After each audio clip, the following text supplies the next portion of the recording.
Okay. This is the Earl Elmont interview in December of 2020. Earl, hi. I'm Bill Hegberg, and this is an interview for the Legends of Basalt program sponsored by the Basalt Regional Library. Our guest today is Earl Elmont, author of probably the best book on basalt history, Basalt in the Frying Pan, which is available on Amazon. There's a little free plug, Earl. He also published Basalt Friendly Town as well, and has collected other stories of the valley, including Woody Creek and the Italians, which is a history of the Iostan families who came with the mining and stayed for the ranching. These writings can all be viewed at the Basalt Library if you want to see those, or you can buy one on Amazon. Yeah. Earl was born in Basalt in 1938. He graduated from Basalt High School with 12 people in his class and went on to multiple education degrees. All 12 grades. He became a teacher. He traveled the world. He speaks 4 languages. And today he lives in central Utah with his wife, Claire, whom we're very happy was able to help with the computer today. Yeah. So welcome, Earl, to the Legends of Basalt interview. And we really appreciate you participating. It's my pleasure. Yeah. You wrote a lot of stuff about basalt. Were you just naturally a writer? Did you just enjoy writing and write all kinds of other things, or did you mostly write about basalt? I mentioned in this paper what excellent teachers I had in grade school, particularly first grade. Miss Eva Ravu. She was one of those Italians from Val d'Aosta, Italy. In the middle of the first grade, she married a rancher named Fred Needham right there in the valley. And she taught us phonics even. For every letter of the alphabet, there was a sound, and the only one I remember was Z was the bees in the clover. She was so good, and the start is what's so important, because my older brother got a 90-day wonder, and he dropped out in the 8th grade and never did learn to read and write in his life. So when you say 90-day wonder, he got drafted into the Army for World War II? Yeah, she was just new out of college and did her best, but it wasn't very good. I see. Basically, Basalt had excellent grade school teachers. And one year I decided my vocabulary wasn't good enough. So I bought LP records and memorized hundreds of words. And then speaking the foreign languages, picked up a lot of words that are cognizance in English also. So that helped. That's great. What inspired you to write the books about basalt? How many did I write? No, what inspired you to write them? Not wanting those stories to die, wanting modern children today or anyone who frequents a library know what happened from 1938 on. And earlier than 38, those Danielson's brothers, that I'm sure you're familiar with their books, did a masterful job on basalt. Yes, they're very good. Janice Durox had them recopied by the hundreds and was selling them to refurbish the Albany barn. And she had several boxes left over and was passing them out free. Those Danielson brothers were fabulous. Are they still around, or have they passed on? Long ago, I would say the last ones probably died in the 1970s, somewhere around there. Okay. There were a lot of great characters that you refer to in your various writings. Of all those people you talked about in Basalt, who sort of stood out for you the most? What are a couple of the people that really stuck out in your mind, and why? Yes, several. First of all, the Luxinger brothers. We used to swim and boat in Lake Christine, just out of Basalt. and she was the matriarch of that clan. And there were still some Luxingers around when I was in high school. And one of the Luxinger wives taught school at Basalt, Margaret Luxinger. And I went to school with her children, Mary Ellen and Billy. So I would say the Luxingers, then the Arbeneys. Emery Arbeny was possibly the most prominent rancher right in actual Basalt. His property was around the coke ovens, and Arbeny Park is named today for him. And it was his barn that Janice Durox had restored. And she's afraid to put any of the historical items in there till the town will secure the big door from possible theft. Yes. So Arbeny's. Emery Arbeny had the first tractor in the entire Basalt area.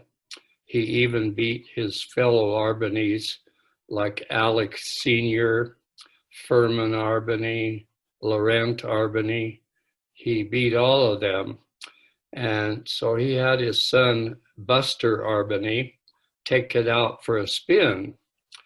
And Buster was young enough and agile enough that he knew how to operate a tractor. Then he gave my brother Fred a try. My father was so poor that he couldn't keep all of my older siblings. So Fred went to live with the Arbeneys at age 11. So he and Bus grew up as brothers. So Fred took it for a spin and it worked. Then Emery said with his Italian accent, "I want to take it for a spin." And he had a bad leg to start with, an injured leg. He got on, ran around the field 2 or 3 times, pulled into the yard where there was a main water pump and the entrance to the barn and the gate to the house. And he was yelling, "Whoa, whoa," thinking it was a horse, and it wouldn't stop. And his daughter-in-law, who was Bus Arbeny's wife, her name was Josephine. She said he knocked out the water pump and water was flying everywhere.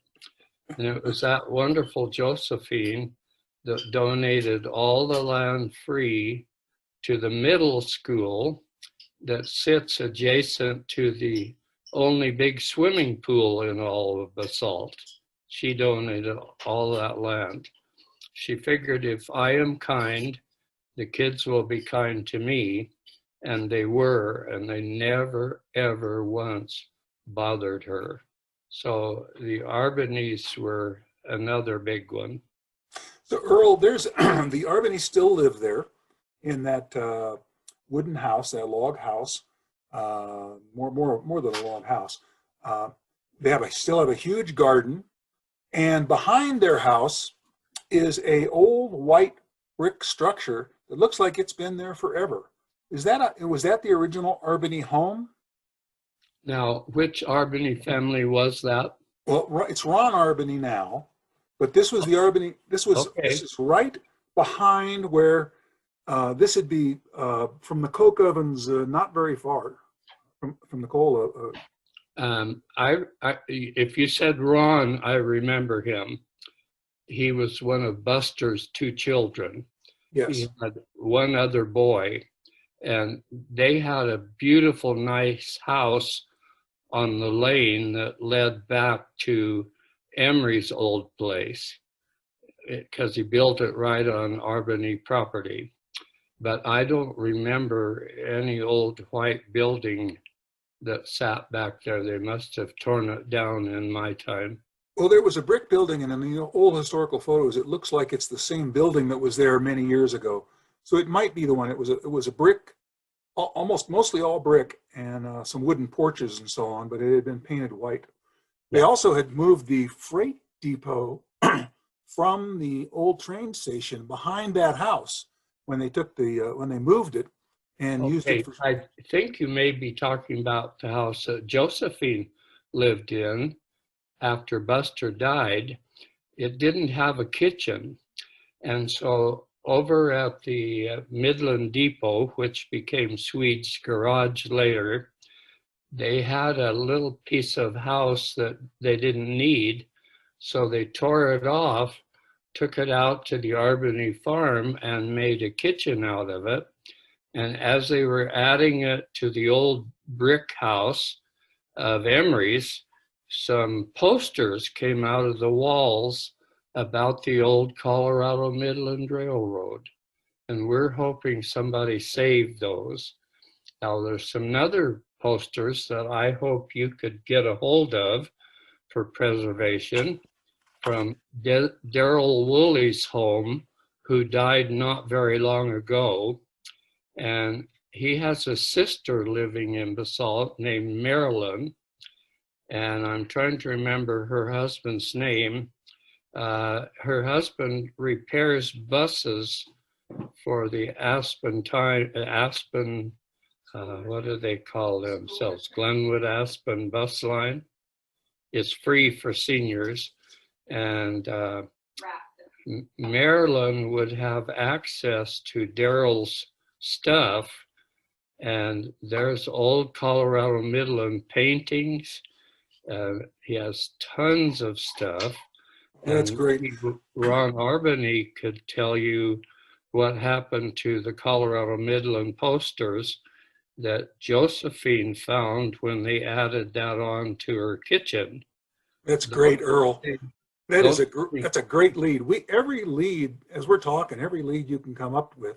And by the way, if you get tired in this, this conversation could go on for days. So I'll shorten it quickly by saying Marilyn Woolley's husband is Henry Lee. Oh, okay. Henry Lee's on the committee with us at the library. And she would have access to Darrell's possessions, and you should try to get anything about the Colorado Midland Railroad. Okay. Great. That's great. Okay. So let's go back to you in your childhood. Let's start with your mom. Your mom was living in Basalt when you were born. Where did she and your dad come from? My dad came from Franklin, Pennsylvania, and the family was German. He didn't speak a word of English till he went to first grade in Franklin.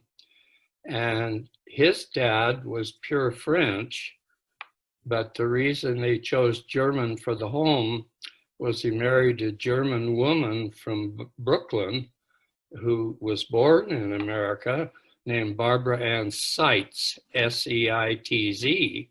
So though he was French, he said, we're speaking German because he spoke 8 languages fluently. I think he passed a little bit of that on to me. And my mother was born in Thomasville, about a mile on the Basalt side of Thomasville, on a riverbank. Across the river, they had their own bridge. And there's a creek to this day named after my grandfather. It's called Jakeman Creek. And the only place you'll see a sign about it is if you're up in the mountains, up by whatever those big flat fields are called up there on the way to Eagle, it'll say Jakeman Creek. But down on the Frying Pan Highway, the trees and brush are so thick, you can't even see the creek. But there's one there, and it's named for my grandfather. He was. Your mother was, when was she born there? What year was she born? Born on the 12th of November of 1997. Her sister Maud, who became Basalt's postmaster for 26 years, was born in 97, and or 99, and her only little brother, Fred Jakeman Jr., was born in 1900. So when Maud died in Carbondale at almost 102, She boasted, "I'm the only person I know that lived in 3 centuries," because she died in the 2020s, 2010s actually, lived all through the 1900s and born in 1897. So she was very proud of that. That's great. So your so your grandfather is the person that came to the Frying Pan Valley, your grandfather and grandmother. He Did they came, come for the railroads? yeah, he came from Iowa, and he built that home on the Frying Pan, and he ran for justice of the peace for the entire valley. And when he won, it made another man very jealous. So the man came to the bridge and asked to talk with him. While they were talking, the man shot him. They put him on the Midland train and tried to rush him to Aspen, but he died somewhere between Basalt and Jerbozdale. So that left my mom a widow with 3 little babies, and she never did remarry. But Aunt Maud, when her husband died in 1946 in Basalt, he was my father's brother. She decided not to go on county welfare like my mother did. She got a job, and as I said, was the postmaster for 26 years. In one of her nice new post offices, she left for lunch. It sat right next to the Bank of Basalt or Alpine Bank, and adjacent to a gas station that's still there. I think there may be some old mining cart sitting on the property now. She decided to go for lunch. While she was out, a gas leak blew the entire roof off that post office and set it down 1 foot crooked. And had she been in there, she would have died. So she probably moved to at least 4 different postal locations during her 26 years. So your your grandfather was he an Elmont also? My grandfather was an Elmont. The only way he got in the U.S. was during the Civil War. He jumped ship in New York Harbor and swam to Ellis Island. And they said, "You can't come in, you're a WAP." He didn't know what a WAP was, and the lady explained, "without papers." So they said, "If you'll fight for the North in the Civil War, we'll let you stay." So in 1863, he joined the Union Army, served faithfully, was wounded a couple of times, moved to the plains of Colorado after the war. At least his wife did, Barbara Ann Seitz, because he died in Franklin in 1896. And he was so poverty stricken by that time with only a military pension that his fraternal organization had to bury him. And they were called the Red Men. Order of the Red Men. The what, Claire? Order. Louder. Order of the Red Men. The Order of the Red Men. And they buried him, and all their leaders had Indian names. The big chief, the secretary was Pocahontas. The money they took in was wampum. They have a world headquarters right now in southern Texas. So I wrote to them and said, "What happened to the Redmen records of Franklin, Pennsylvania?" And they said, "Well, we can't find them." So we're at a dead end on trying to find my grandfather's lineage. Father came and farmed. Claire, if you're talking to me, you have to be right here. Your father and his brother farmed in eastern Colorado before they came to Basalt. My father didn't. He died. Oh, my father. Your father. Yeah, my father and his brother Herbert farmed in eastern Colorado near Byers and Deer Trail. And the drought, the great, what did they call that in the 1920s and 30s? The whole plains turned to dust. Mm-hmm. So, yeah. So they were forced to move to Basalt because they knew that was my mother's and Herbert's mother's hometown.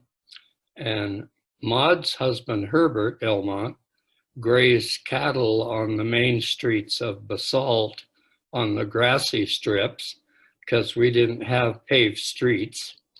And that's how he made his living. And later, years later, Maud became the postmaster when Herbert died. They had some famous children. Their son was Albert Elmont, who lives in Englewood, Colorado, and has been a school teacher all his life. And their 3 daughters all married into those Italian families from Aosta. Ruth and Alice married 2 Wagner brothers, and the Wagners at one time owned about 80% of all of Woody Creek. Some other Italians, Arlene's and others, owned other chunks. And then their daughter Maudie, named after her mother Maud, married Stanley Uzel, which was one of the most prominent families in the whole valley, that owned a ranch at Holland Hills. And they decided to sell out. Stanley, their son that married Maudie, didn't want a ranching life. He wanted to be a teacher. So they moved to Greeley, and Stanley Uzel became a teacher. He got a bigger promotion at Fort Collins, so they moved over there and spent their entire lives there. And their parents, who built a gorgeous house way up in the Epley addition, if you know where that is, a great big log house with an enormous tree. They moved to Greeley also when they got lonely. And Leonis and Piarina, both Italian, are buried in Fort Collins next to Stanley, and Maudie's still alive at about 95, so she may make it to the age of her mother, Maud. Then the other family was my uncle Albert Nelson. When Grandma's Jakeman died from gunshot wounds, she spent a few years alone and moved up to Norrie in an old wooden house that was famous there until the 1970s when the government tore it down. It belonged to some teacher lady from Glenwood at the end. And she met a logger. Norrie was producing more timbers than any place in all of Colorado, and shipping them out by millions of board feet on the Midland, east and west, all over the country. So his name was Swan Nelson. He migrated here from Sweden to Canada. When he heard of a logging job in Norrie, he moved there, met Grandma, and they had 4 boys in that old sod roof log house. So there were 3 Jakemans from my mother's group, 4 Nelsons from her second husband, and 2 boarders, plus Lydia Newkirk, later Newkirk, Lydia Nelson, and her husband Swan, all living in that one little tiny house. Just amazing. Yeah. That's amazing. That's a great recap. That's a great recap of your family, Earl. Thank you. I took Aunt Maud up there in the 1980s, and she was astonished. She said, "Where did all those trees come from?" I said, "They grew." She said, "When I was here from the lumber business, the hills were bare. Wow. I sent Janice Durox a homemade map of the outlay of Nori at that time, showing where the lumber mill was and the schoolhouse and everything. Yeah, I've seen several of your maps, including the one at Peach Blow that you put together. That was a Yeah. great map. I was afraid if I didn't make a rough one, at least, that no one would ever remember what it was like there. And the stone at Peach Blow went all over the world also. It went to Colorado Springs, including their railroad building there. It's in Glenwood in the pool building, the Glenwood Springs Hot Springs Pool building. It's the foundation of the Hotel Colorado, and it's all over Aspen, including one old building that used to be called the Ute Cafe and is probably something else right now. But that stone went out there by the hundreds of tons from Peach Blow, all east and west across the world. That's great. Earl, let me shift a little bit to your childhood.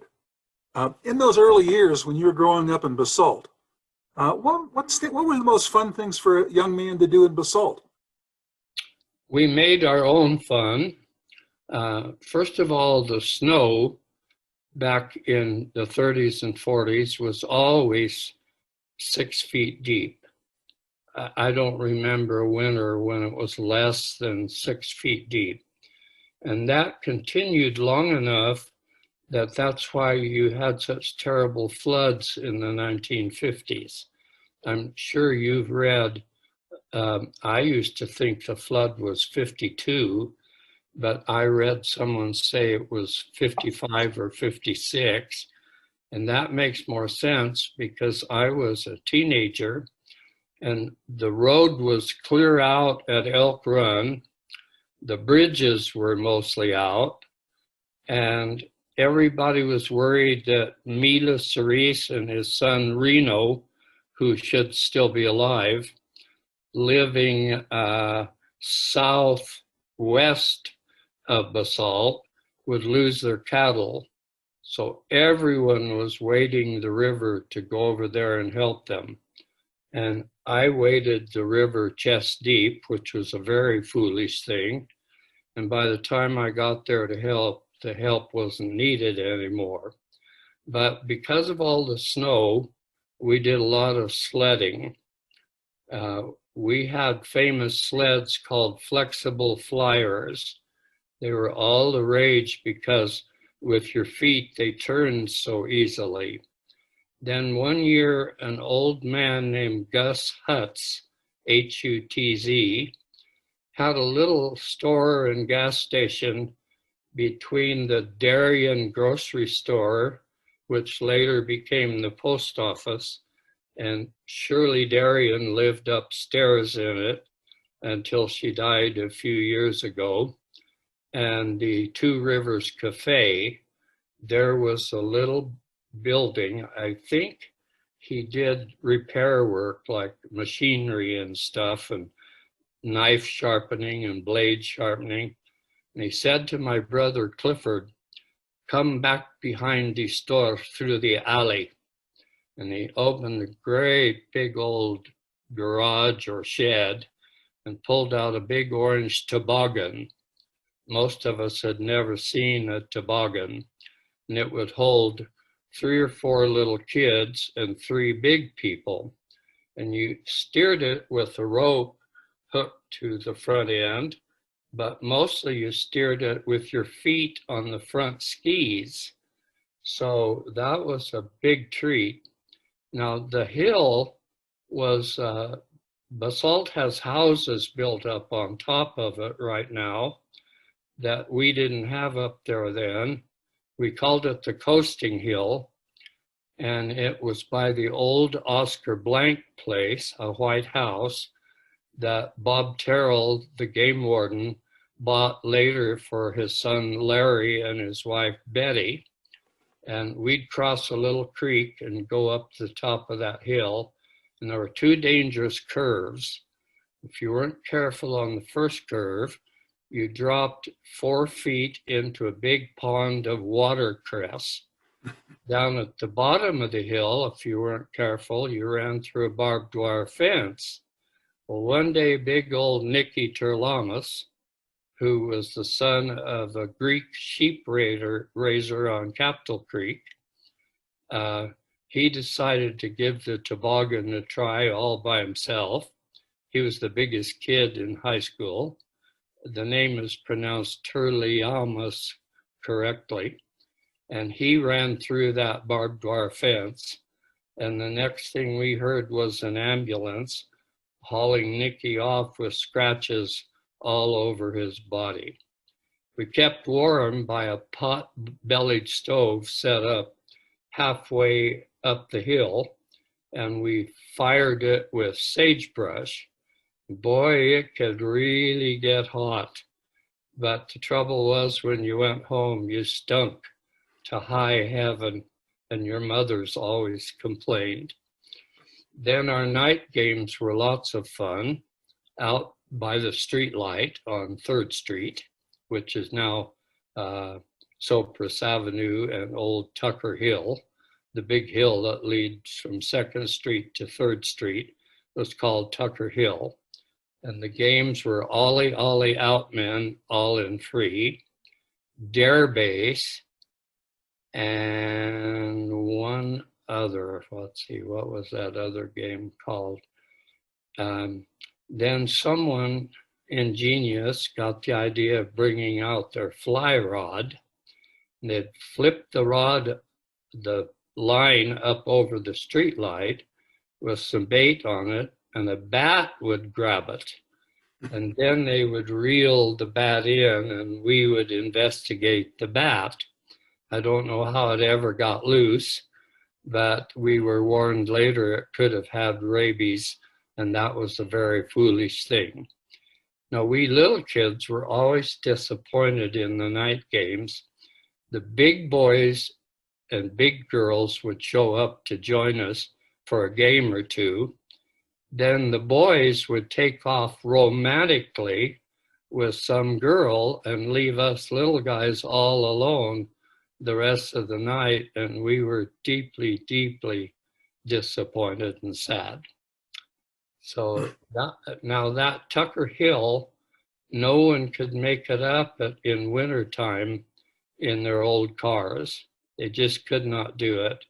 Basalt didn't have pavement till about 1948. And so my mother would run out with big pans of ashes she had saved, sprinkle them all over that hill. The ashes would attract the sunlight and heat up the ground and melt the snow, and then they could make it up. So one winter, old Gert Rhodes, he was a prominent person that lived back on 4th Street, which really couldn't be called a street. It was mostly just his house and sagebrush. He was the father of the famous Anna Sloss, who was a big cheese in town. Gert Rhodes fathered Anna Sloss, who married Alfred Sloss, who was even a county commissioner at one time. And the Slosses lived next to me on Cypress Avenue in what was called the parsonage, built especially for the preacher. My house has since been destroyed. Perhaps you've seen it. And some rich lady from Aspen has put a mansion on there with immaculate groundskeeping and even a small guest house.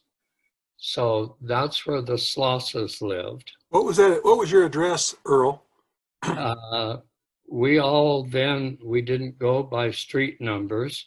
We went by post office box. But my house was right on the corner of the top of Tucker Hill and Cypress Avenue.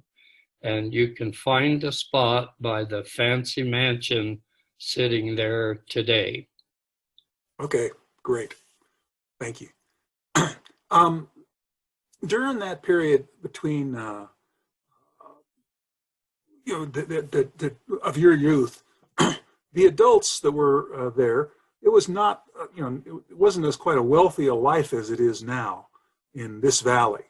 What was the hardest thing your parents and the other parents had to deal with during those periods between when you were growing up until 55 or so?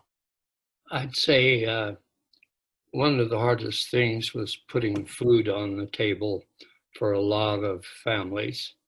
The war years were very, very scarce. The farmers were the lucky ones because they had beef cattle and potatoes and onions. And I must say to their credit that farmers like Emory Arbany and others were very good to share with poor townspeople. Sadly, at our house, the basic meal seemed to be venison. And I got so sick of that I vowed if I ever grew up, I would never eat it again. And I pretty well kept to that vow. Sometimes in my mother's hurry to get a meal cooked, she would just slice off a slab. It would hang in that old cold north room where if it was 10 degrees outside below zero, it was also 10 degrees below zero inside. And my brothers would hang their deer from the chandelier in that old north room and put tarps on the floor so there was no mess. And the deer was just like the Christmas tree. It would stay fresh all winter long till we had eaten it. And the Christmas tree would stay green and not drop its needles till Easter, when the house warmed up at Easter. So we'd go in there every month and plug that tree in and relive Christmas. So back to what did we eat? I remember one period in the 1940s, we were so poor and hungry that one summer we had baking powder biscuits for 6 weeks straight.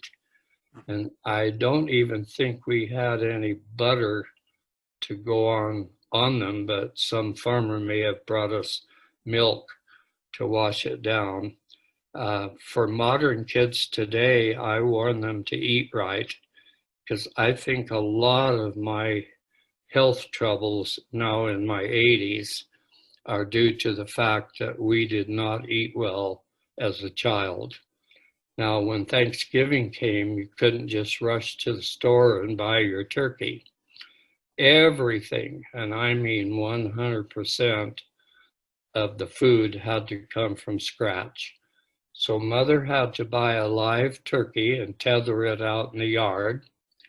She had to chop its head off, which she found does not work because modern turkey farmers slit their throats and hang them upside down. Mother didn't know if you chopped their neck, it sticks sealed from sticky fiber, and the turkey got up and ran over the ash pile, which was a whole stories or more drop down to the bottom of Tucker Hill. She had to run down and retrieve it and bring it back. Then she had to gut it, soak it in a 5-gallon bucket of scalding water to get the feathers to come loose. Then she had to pluck it. Then she had to take it inside and clean it, make her own bread dressing, stuff it, cook it. The pies, the gravy, the mayonnaise even was all made by hand. So when we would sit down to eat finally, probably by 1 p.m., she was so tired, she would often say, "You guys go on ahead and eat. I'll eat later." She'd bow her head and fall asleep instantly.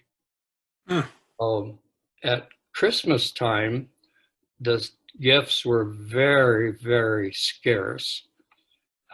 One Christmas, the only toy I got, the only gift I got, was a little red metal tractor with 4 rubber wheels.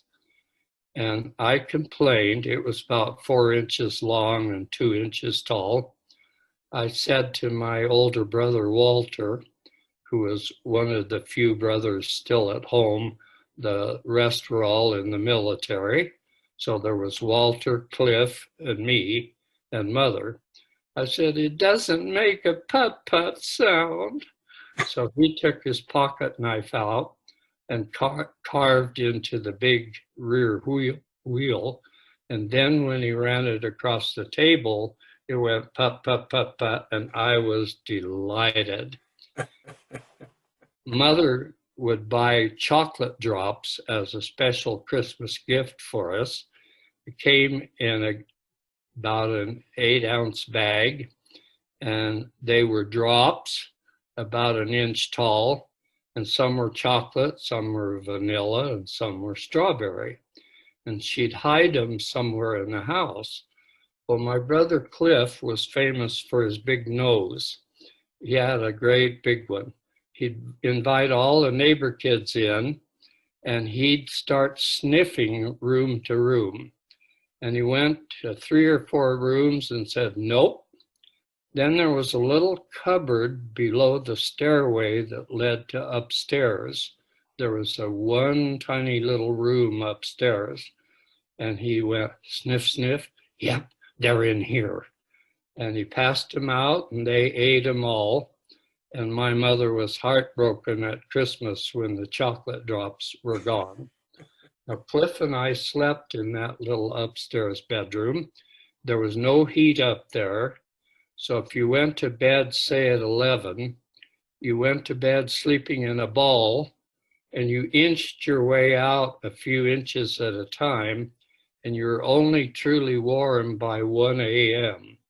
So there was a wood and mostly wood stove in the kitchen and a coal stove in Mother's bedroom. And that had to heat that entire 5 or 6 room house with its little tiny upstairs. The fancy north room that was so cold that we blocked off with a sheet of asbestos sheeting had a fireplace, but 80% of the heat went up the chimney. So we'd use it when it was my turn to host the 4-H club. I'd build fire in there. Later, my oldest brother, William, retired from the Air Force and moved back into that house with us and remodeled it. And when he took off the north room, he noticed that fireplace had almost set the house on fire 3 or 4 times. It was an all wooden house. It probably would have been gone in 20 or 30 minutes. But thanks to the mercies of God, it didn't burn as long as we lived in it. Boy, that's a wonderful story of that life. Yeah. In Basalt, did the community have, there was a potato days and there was a strawberry days in Glenwood Springs. Did Basalt have any kind of an unusual community celebration? Basalt had lots of celebrations before my favorite one. Once a year, the Rebeccas of the Oddfellows Lodge would find a spot near the Roaring Fork River. The best way to describe the spot was there's a new bridge now going from town center over to the post office.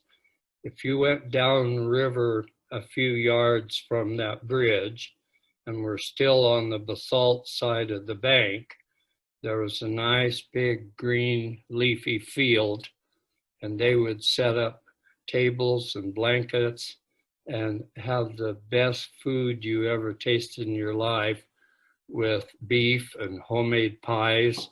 And the delight was about a 5-gallon ceramic crock full of Ladies' Aid or Rebecca's homemade ice cold lemonade. And us wee little kids, we just guzzled that lemonade. So that was a big thing once a year. We didn't have refrigerators, and my mother didn't get one till the 1952 when her Aunt Minnie died back in Iowa and sent her $1,054.49. So Mother bought a General Electric refrigerator. There wasn't room in the kitchen, so she put it in the living room. And we were amazed. We used to stand at the door and stare at the ice cube maker trays. We just thought that was the biggest miracle. Before those years, we had an actual ice box in the kitchen between the stove and the sink.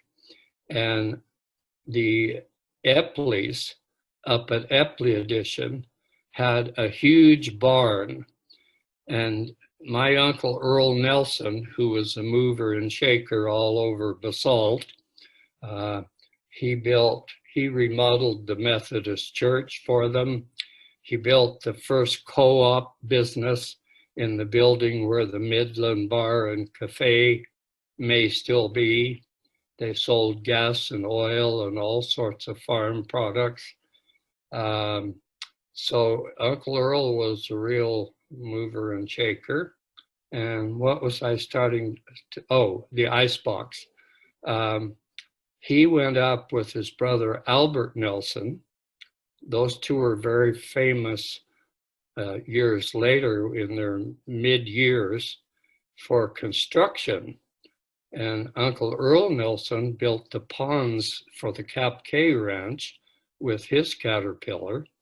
And Uncle Albert Nelson built most of the road from Thomasville over to Eagle, especially from that lake that John Denver bought.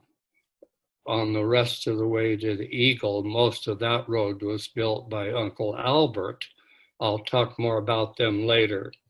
But Rudai was full of ice ponds because the Frying Pan River back in those days wend its way like a snake through Rudai.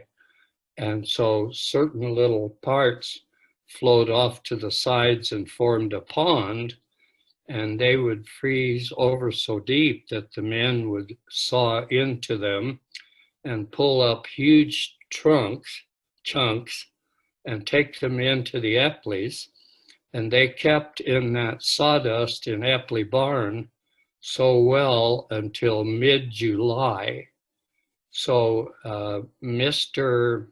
Jones, Ray Jones, who moved down from the Frying Pan with his wife, Jenny Jones, he was about 6'4" and she was about 5'2". So they were a virtual Mutt and Jeff. Ray Jones would take the ice from the Epley barn. I think he had an old two-door truck by then, and he'd haul it around town, and he'd drop off a chunk 1 foot square at each house, and it went in the bottom of the ice box and kept your milk and cheese cold until it melted, and then he had to bring you some more. So Ray became prosperous enough, Ray Jones, that he bought that house on Main Street that I think may have a Mexican cafe in it right now. It's right next to an art gallery building and the old Aunt Maud post office on the alley. I think it's now called Heather's. Yep. Yes. Mm-hmm. Well, my brother Fred would stop and ring Jenny Jones's doorbell, and the only words he knew in Dutch, because Jones, I think, is Irish or Welsh, and her maiden name was Dutch. So Fred, who became a paratrooper in World War II and made 52 jumps and belonged to that 10th Mountain Division that dressed all in white to help fight Hitler and built cabins all the way from Aspen to Vail Pass. And you can still rent one of those cabins today in summertime. So Fred would stop at Jenny's door and say, I don't know any Dutch, but something like "Was ist das Uhr?" What is the hour? She'd run in the kitchen, check the time, and come back to the front door and give perfect time, all in Dutch. So enough about them. You know, you're making a great segue for me to a question later on in my list. If I talk too much, tell me to shorten it. Earl, you do not talk too much. You're perfect. The Aostins were a subject you wrote about in your in everything you mentioned it, but then you wrote that wonderful history of the Woody Creek families. Why there had to they were obviously a very important culture and still are. Their descendants in the basalt area. What were the other cultures? Were there any other cultures that hung together like the Aostins? A lot of Swedes, and then remind me to go back to the biggest celebration basalt ever had, okay? A lot of Swedes, and they were old workers left over from railroad days that didn't know where else to go. So the most famous one was old David Olson, 2 S's in Olson. He's buried in Fairview Cemetery in Basalt. He was huge and very strong. He wore copper bracelets around his wrists. He had arthritis in his hands. Someone told him, if you wear copper bracelets, the arthritis will never go up your arms. So he did.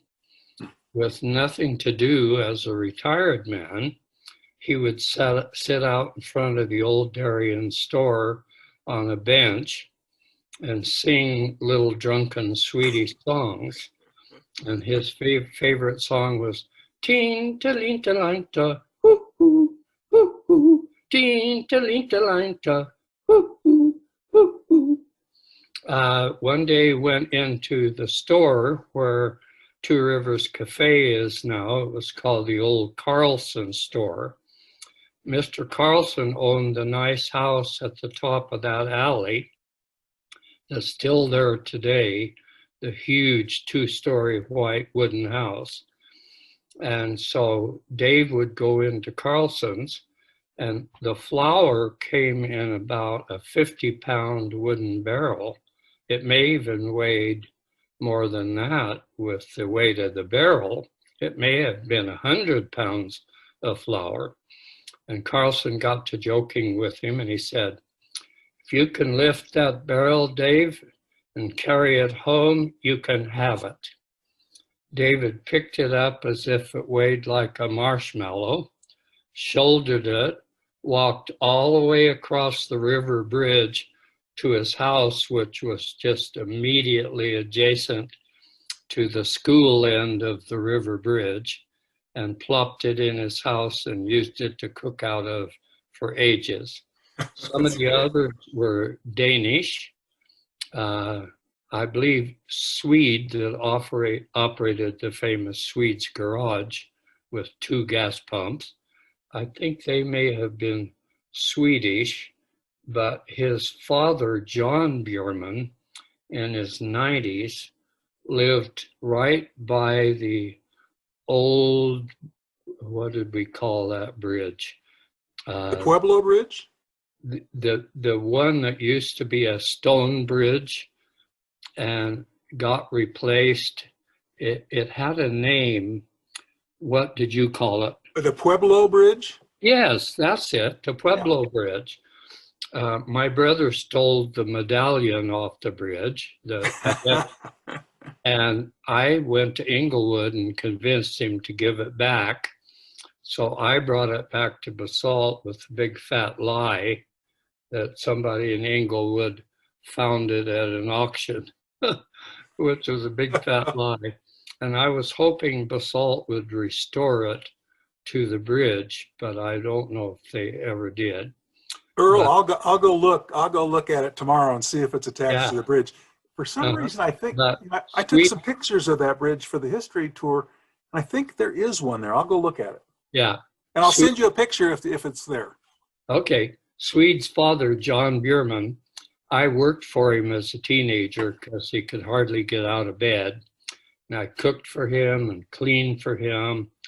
I built a nice coal fire overnight, and it would always keep him warm until morning. One morning I went, he'd fallen out on the floor and couldn't get up, so I had to help him up.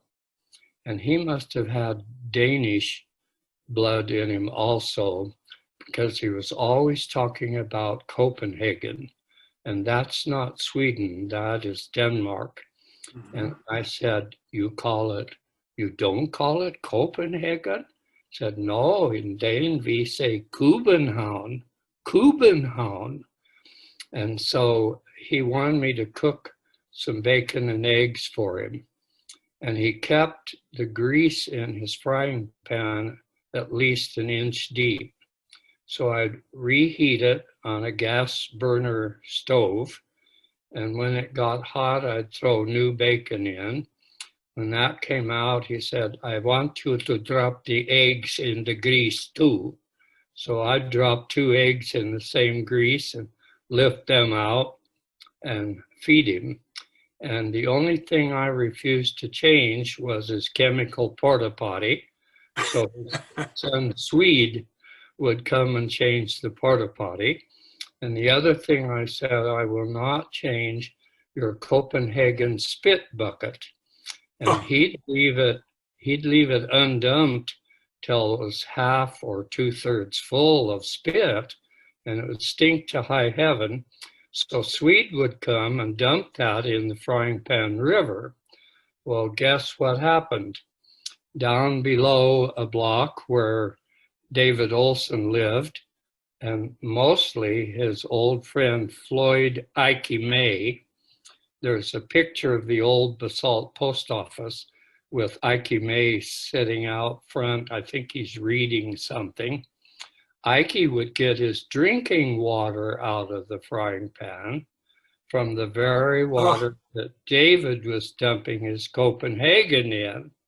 So Ike was so dirty and always so cold, as Floyd May, that he'd wear an overcoat even in summertime. And we thought he never bathed, and we thought it was dirt just holding his limbs on. So we'd cross the bridge to go to school, and he'd be out getting his bucket of water, and we'd all yell, "Don't fall in, Ike, you'll come unglued." And then we'd run like crazy while he would chase us with his Copenhagen water. But he never could catch us. So, that's great. Earl, you asked me to remember something, and at my age, I'm surprised I could do this, but you said to remind you of another celebration you thought about. Yes, Basalt. probably the best one in all of Basalt in the 1940s and 50s was Colorado Day, August 1st, hosted by the American Legion Hall. It was really a big event, and one of the funniest things in the history of all Basalt happened that night to Sheriff Doolan, Doolan, obviously Irish. First of all, inside the hall, it was a 2-story building. It was built back in the old days when the Sloss family, the Slosses were very famous all over the Frying Pan Valley. They operated the Midland Depot at Cap Cay Ranch. They had a big ranch that Kendall Sloan later bought on the Frying Pan. And the brothers were Alfred and Alvin Sloss. So Alfred later moved to Basalt into the parsonage next to my home, where he had married Anna Rhodes, the daughter of old Gert Rhodes, that never could make it up Tucker Hill. And there was dancing upstairs, but before the dance, there was always a cakewalk. Everybody crowded in to win a cake. A big circle with numbers. When the music stopped, they'd call out like 16. If you were standing on 16, you won a cake. There was a stairway going from outside upper floor down to the basement where they had pool competitions, billiards. And I'll tell you, there were some pool sharks back in those 40s and 50s. The biggest pool shark was the town marshal, Walter Hyrup, and he taught all the junior high and senior high kids how to play pool. Farther back was the kitchen underneath that American Legion building, and they served full hot meals, not just the terrible food served at the dances. And my mother played piano to entertain people while they ate down there. Out on the street, between the Legion Hall, on the same side of the street, were some giant trees. I'm guessing they were elm trees. They might have been cottonwoods. Between the Legion Hall and the old white Carlson house. So we only had 2 or 3 booths. And they were things like pop the balloon with darts, ring the bottles with rings, and one other booth. And people were always drinking, especially the Italians. And so every car trunk would open and out come a big jug of Dago Red. I used to spell it D-E-G-O red because of Spanish, Dago, but I was told by an Italian it was D-A-Y/G-O. In their slang, they'd say, well, the work is done, another day she go. So I'm sure they were right, Dago wine. So there was a lot of drunkenness, more at the dances than at the carnival, because Marshal Doolin was very strict, which the Carbondale and the Aspen marshals were not. So when the Dago Red ran out, they'd pull out a different jug that I learned from my Aunt Linda Nelson, who was an Italian. She was Arlene. They'd pull out a jug called grappa, a poor spelling of grape, grappa. And it was made from the dregs of the Dago Red. They didn't want to waste them, so they'd run them through one more time and make a weaker, poorer wine. So one night, the kid in town that had the fanciest, hottest car, I believe it was a Mercury, and I think it was a 2-door, was Bernard Jurek. Old timers would remember that name, but probably not many today. And he loved to taunt Marshal Doolin by running up and down 2nd Street at a high speed, hoping Doolin would chase him. Well, Doolin was parked not too far from those booths, but what he didn't know was Bus Arbany and my brother Fred and other older men in their 20s had chained his rear axle to one of those huge trees.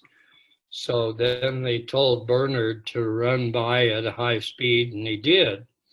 Doolin jumped in his car and gunned it, and it actually pulled the rear axle clear loose from the marshal's car, and he went several yards down the road swerving, dragging his rear bumper on the blacktop, causing sparks. And Jurek got away, and all of his friends swore later that it never happened, and so Doolin was stuck. Oh, Lord. I thought that was very funny. Okay, back to you. Okay. About in those 50s, Root Eye Reservoir was being planned and constructed. What was the feeling in Basalt about Root Eye? I think at first we were a little frightened. We had heard stories of dams breaking and flooding entire towns and rivers and bridges down below.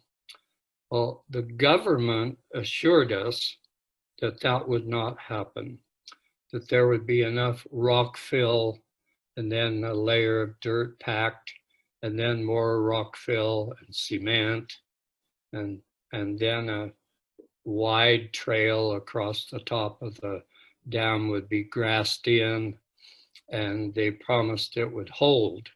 And there was a spillway that would work only when the reservoir was absolutely full. So I went up there, and in my book called Basalt and the Frying Pan, I interviewed the guard that the government had placed there with his dog.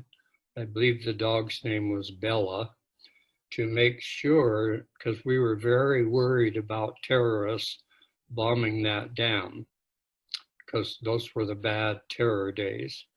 So he lived right there on the spot. I'm not sure if he lived in his truck, but it would be a miracle if he left that dam for any hours at all. Then the Aspen Yacht Club got the idea that that would be a perfect place to build a yacht sailing. So they did. So on Sundays, if you drove up by the spillway of the dam, the first sight that met you was dozens of white yachts sailing the water from the yacht club.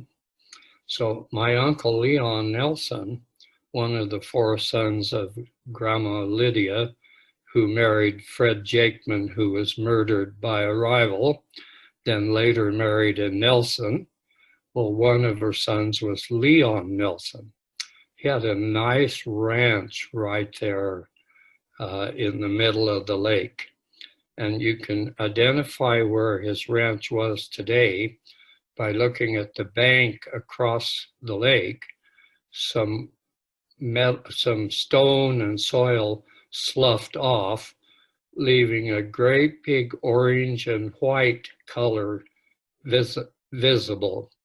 And so they were very saddened when they're told their farm or ranch would be destroyed, but they gave them enough compensation that they were able to move into Basalt and build a nice home by the old potato cellar where the old Basalt Highway meets at a massive stoplight intersection with the new Aspen Highway. I don't know if you know what I'm talking about. There's a bunch of pine trees on the right side of the Aspen Highway where the old winding Basalt Highway meets the new Aspen Highway at those stoplights by a big trailer court. Yep. Up in those pine trees, Leon was able to build a nice, modern, brand new house. And he lived there till Alzheimer's forced them to move to Grand Junction next to their only son, Rodney. Earl, that was one of the sort of, I guess, success stories of relocation where the people were happy, they liked their new life. There were quite a few places that were flooded by Rudai. Were there a lot of very unhappy people, or was it welcomed because the government was fairly generous? I think at first you could have said it was unhappiness. And then as they saw they were being compensated, it turned into happiness. It did not destroy Meredith. It didn't destroy Thomasville. But Rudai was a fairly big settlement back then. It had a plaster mill. The soil right there at Rudai, as you were driving uphill on the left bank, was mostly white and very porous and weak. And that's why they had to build the road higher up. Had they built it next to the shoreline, it would have constantly eroded with rain and snow, and the road would have slid into the lake. So there was a school. A lot of people lived in tents. One of the most famous houses there was the log home of old John Rudai. So another family took the logs out of Rudai's home before the dam destroyed everything, moved it up to Thomasville, and built a home for themselves out of that. Now, John Rudai lived close to my relatives, the Huffs, Jonathan Huff and his wife, Chrissy Huff. And Chrissy Huff would get magazines from back east. When she was done, she'd run them over to John Rudai's house and share them with him. So on the spot where the Huffs lived was a big tourist lodge that McLaughlin's owned in the 40s and 50s and clear up until the dam was built. And it was a guest house for summer visitors. And on that exact location today is a campground with a boating ramp, and the campground's called Little Maud, named after my first cousin, Maudie Uzel, who is the daughter of Maud Elmont, my postmaster aunt. So my cousins, Ruth and Alice Wagner, both worked there for Mr. McLaughlin until that building was torn down. Earl, can I ask you a question about that period of basalt? When you were a young man, potatoes had been so important to the valley in the 20s and 30s and 40s.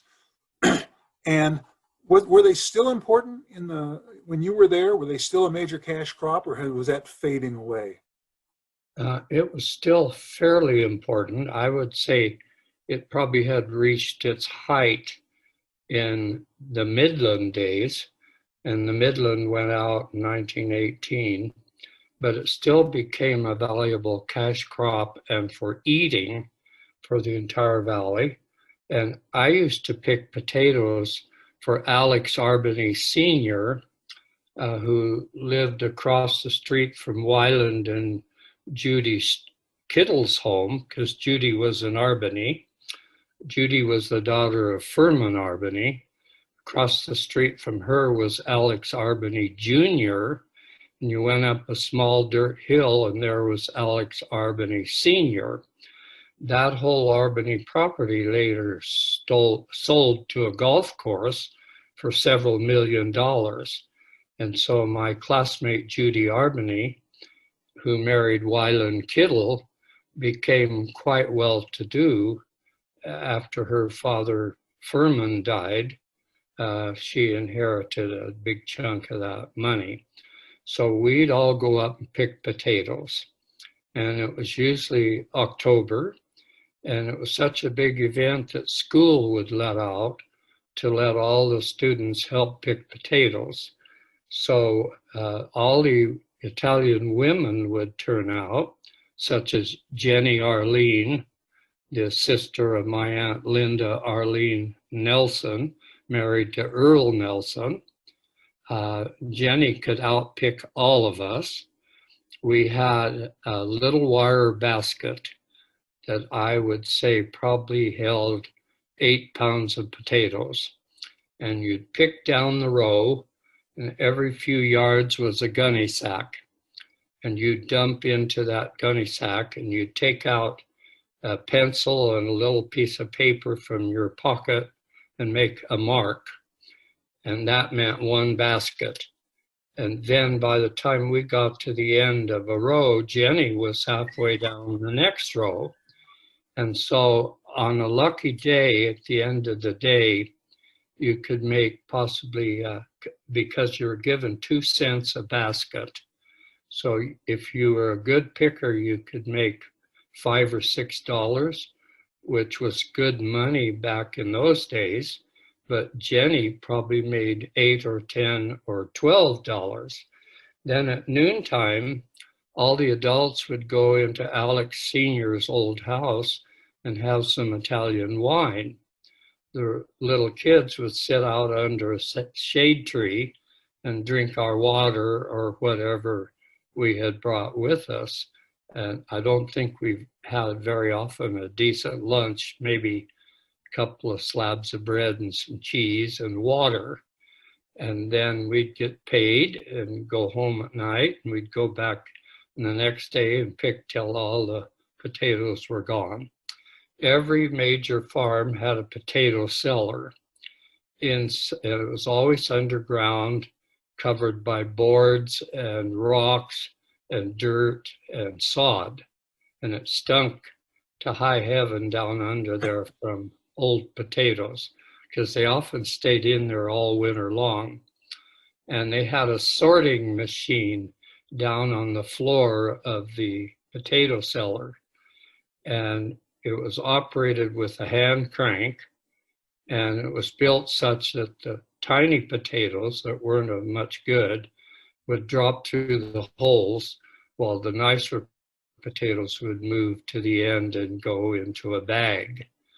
And I saw old pictures of old two-door trucks with a tiny little bed on the back, loading potatoes so heavy into the Colorado Midland or the DNRGW train that on one occasion I saw an old truck sitting out in a field near Gerbausdale with a broken rear axle, and nobody ever fixed it, and it just sat there from overloaded potatoes. So Potato Day was in Carbondale. Basalt never had a potato day, and it culminated with a giant rodeo, and that was always a great big event. That's great. So you, moving here, you wrote very extensively about the Colorado Midland Railroad and a lot of the elements of its impact on Basalt and the people that were involved. Rather than asking you about things people can read in your book, let me ask you about your relationship with trains. Why were you so interested in the trains? What was it that fascinated you about the trains? The first thing that fascinated me was that my mother at Thomasville and later at Norrie would ride the old Colorado Midland. And there were two reasons why people so wildly wanted to ride them. And this story enchanted me. It absolutely fascinated me. The first reason they wrote it was for wildflower excursions on weekends. And I think I included a postcard somewhere from those old days of the Midland stopped in a valley of wildflowers, and people on the ground holding bouquets, people on the back of the train holding bouquets. And I made the comment, that may be in my Basalt book, that picture. I made the comment, my gosh, were there any wildflowers left anywhere in the Colorado mountains? And then it used to amaze me how anyone could think that was an enjoyable sport, but they didn't have much choice back then. So another reason was it was popular to get on the train at Leadville. And I'm sure Colorado Springs people did the same thing. If you're in Colorado Springs, you got off in Leadville and had lunch. Then you got off in Basalt, but you probably weren't hungry enough yet that you just made a brief visit at that hotel in Basalt, which opened in 1907. So after 1907, no more food was served on the train. You had to all stop at places like that Basalt Hotel. So I'm guessing the Leadville people stopped in Basalt for lunch, for dinner in Aspen, then did all their shopping in Aspen, and stopped on the way home again for supper in either Basalt or Leadville.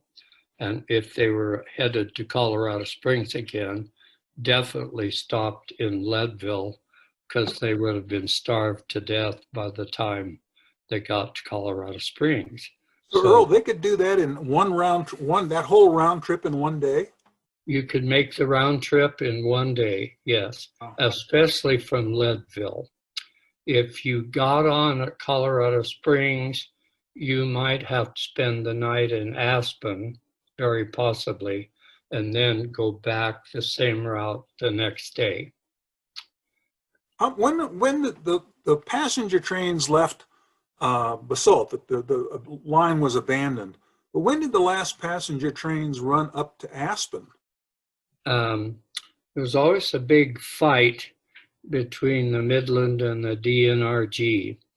The DNRG came through Glenwood Canyon, and the only delay they ever had was that tunnel just out of Glenwood that they had to carve through. The Midland had to go through the Aspen side of the valley, whereas the DNRG went through the Woody Creek side, where there was hardly any impediments ever. But the poor Midland had to cross Snowmass Creek, and I think the other one was called Capitol Creek, and they ran out of iron. So they had to ride back to Chicago, and it took them 2 months to get a new supply of iron. And in the process, the DNRG beat the Midland into Aspen. Now, from Newcastle on, they shared a common rail track. The Midland couldn't afford to build all the way to Salt Lake and Ogden.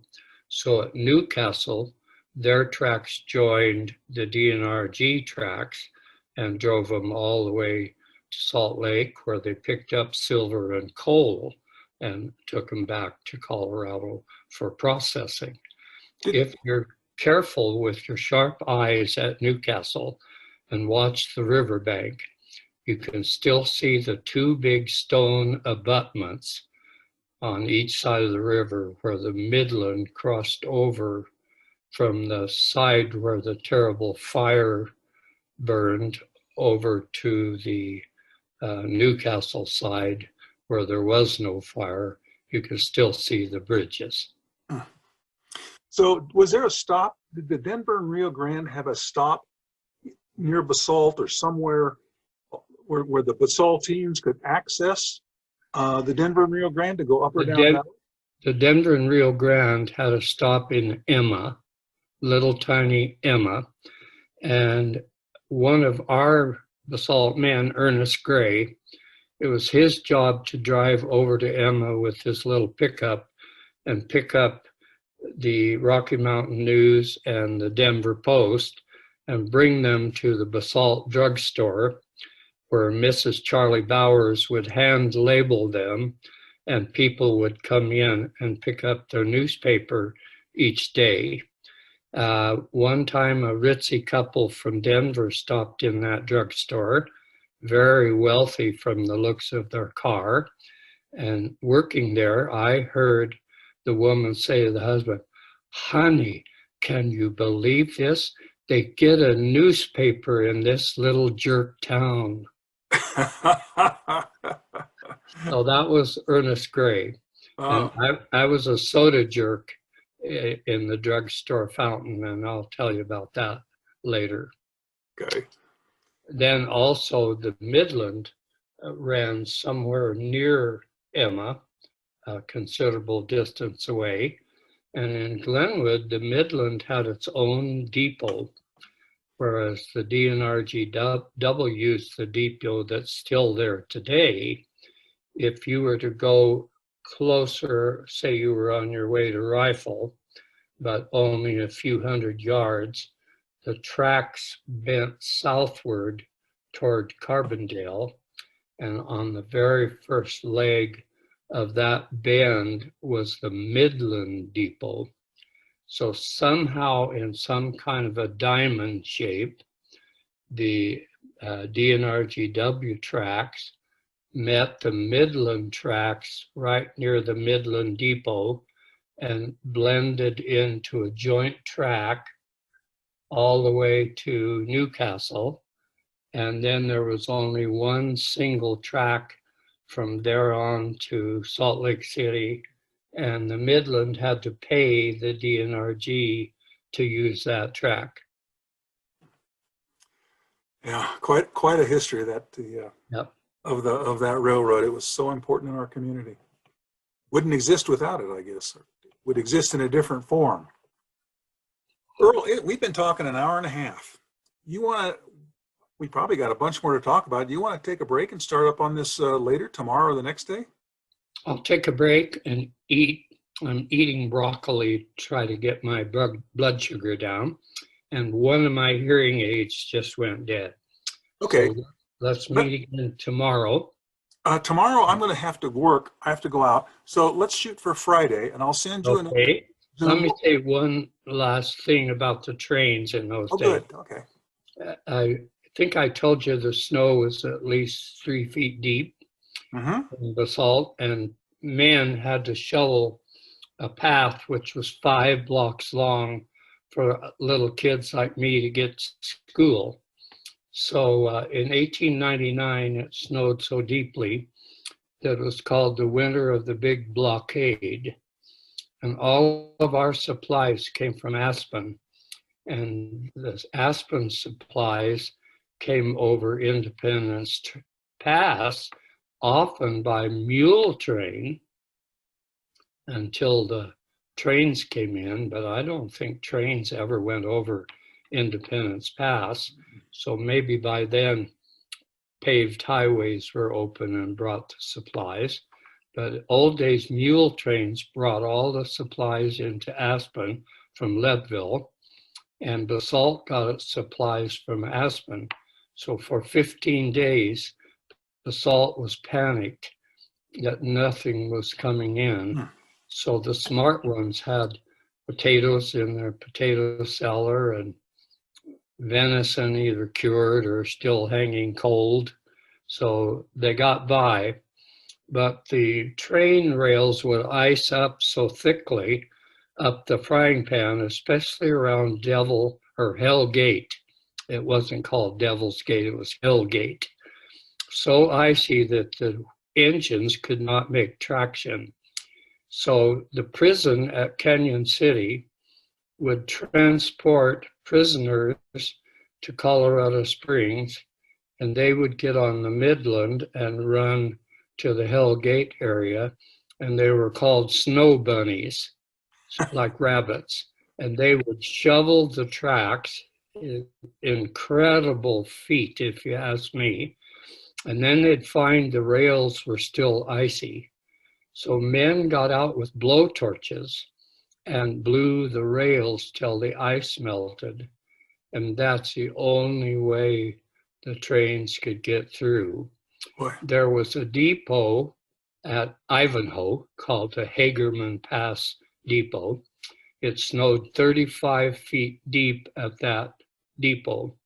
And a couple of workers were so harassed and harangued at being captivated for months that one of them committed suicide before the spring thaw came and they were able to be rescued. So that's a true story, the Hagerman Pass Depot by Lake Ivanhoe. Okay, we'll see you Friday then. Earl, thank you so much. This has been really, really fun. And I'll, are you around all day Friday? You want to shoot for like 1 o'clock again? I'll be ready at 1 o'clock. I'll send you another invitation. Please say hi to Claire for me, and thank her for her help. You're much better looking than I thought you might be. Well, I like to think that too, but my wife doesn't think so. I'm good friends with Tony Wagner, who writes for the Aspen Times. Yes. And if you promise you won't tell him you're 10 times better looking than he is. I had visions of an old, handsome, romantic cowboy. He didn't look at all like that when I saw his photo in his famous book he wrote. Yes. Aspen Then and Now. Yes, I've got that right here. Have you seen his book? Yes, I have it right here on the bookshelf. Well, I noticed in the book there was also a rough side of him, and that kind of shocked me till one of his Wagner relatives told me all of those Wagner men were rough. Well, I found out he also had a soft side. I sent him a world famous poem about the death of Jesus and the effect it had on people like prostitutes and cripples. And it was a gorgeous poem. And here old rough and tough Tony told me it made him cry. So I learned a lot about not judging people. There's probably a rough spot and a soft spot in all of us. Yes, I think that's true. And I don't know what your rough spot is. I've sure seen nothing but the soft, and it's Well, he's nice a to see. very talented man, but my religion keeps me from being rougher than I am. Okay, I look forward. I look forward to our Friday, and thank you so much. Okay, I'm full of it, so ask me whatever you want. we'll keep going. I have a funny mind. If I don't like something, like for a test, I cannot remember it to save myself. If I like it, I cannot forget it if I wanted to, down to names and places. And that's been a miracle for me in writing. I have been astonished today again by your memory. It's just amazing. It's an incredible blessing you have. Okay, thank you. We had a lot of old winos in Basalt when I was a child, and one would come and buy wine at our drugstore for $1 a bottle. Then he'd go sit in the field out behind the hotel with his dog, and he'd drink a little and chug some down the dog's throat. And everyone in the drugstore would grab binoculars off the shelf to watch him close. And I always felt so sad for him.